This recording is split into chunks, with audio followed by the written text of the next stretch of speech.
वक्फ कानून के खिलाफ हिंसा और हिंदुओं के पलायन के बाद जिस खबर की चर्चा सबसे ज्यादा हो रही है वो है वक्फ को लेकर प्रधानमंत्री नरेंद्र मोदी का एक बयान, जिसमें उन्होंने डॉक्टर अंबेडकर और वक्फ बिल को लेकर विपक्ष का तुष्टीकरण का एजेंडा पंचर कर दिया।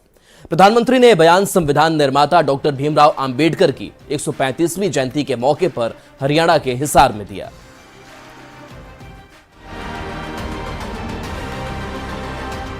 प्रधानमंत्री ने अंबेडकर जयंती के मौके पर वक्फ कानून का जिक्र करते हुए विरोधियों पर जमकर प्रहार किया। पीएम मोदी ने कहा कि तुष्टीकरण के लिए कांग्रेस ने ऐसा वक्फ एक्ट बनाया जिसने संविधान की धज्जियां उड़ा दी और ये काम कांग्रेस ने सिर्फ वोट बैंक को खुश करने के लिए किया था। कांग्रेस ने उनकी याद तक मिटाने की कोशिश की। कांग्रेस ने बाबा साहब के विचारों को भी हमेशा के लिए खत्म कर देना चाहा। बाबा साहेब अंबेडकर की जयंती पर पीएम मोदी ने कांग्रेस पर तुष्टीकरण का आरोप लगाते हुए कर्नाटक में धर्म के आधार पर आरक्षण देने के मुद्दे पर भी निशाना साधा।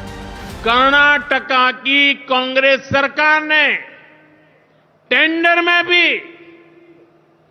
अब एससी, एसटी, ओबीसी के अधिकार छीन करके धर्म के आधार पर आरक्षण दे दिया। डॉक्टर अंबेडकर की 135वीं जयंती के मौके पर पीएम मोदी की बातें इसलिए भी महत्वपूर्ण हैं क्योंकि खुद अंबेडकर मानते थे कि तुष्टीकरण की राजनीति की वजह से 1947 में भारत के 2 टुकड़े हुए और लाखों लोगों की लाशों पर देश का बंटवारा हुआ। आजादी के 77 साल बाद आज इसी तुष्टीकरण की नीति की वजह से मुर्शिदाबाद की स्थिति बेहद भयानक बनी हुई है। Bureau report, news 18। Ambedkar Jayanti पर सियासी वार पलटवार जारी है। केंद्रीय मंत्री जीतन राम मांझी ने कांग्रेस पर निशाना साधा। अंबेडकर ने कहा कि कांग्रेस सिर्फ चुनाव के समय यहां पर उनका कहना है कि कांग्रेस सिर्फ चुनाव के समय अंबेडकर को याद करती है। कांग्रेस अंबेडकर को भूल चुकी थी।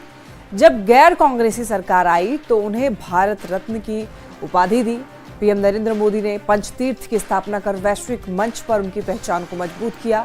सीएम चेहरे पर मांझी ने कहा, विधानसभा चुनाव नीतीश के नेतृत्व में लड़ा जाएगा। जीत के बाद उन्हें सीएम के रूप में प्रोजेक्ट किया जाएगा।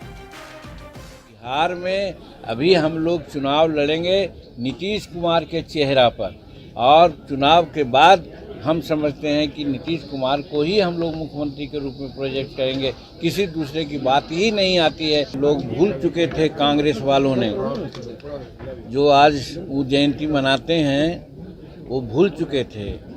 जब विश्वनाथ प्रताप सिंह की सरकार आई, यानी कि नन कांग्रेस पार्टी की सरकार आई, तो बाबा अम्बेडकर को जानने और उनको प्रचार करने का प्रयास किया और तभी फिर भारत रत्न की उपाधि भी दी गई।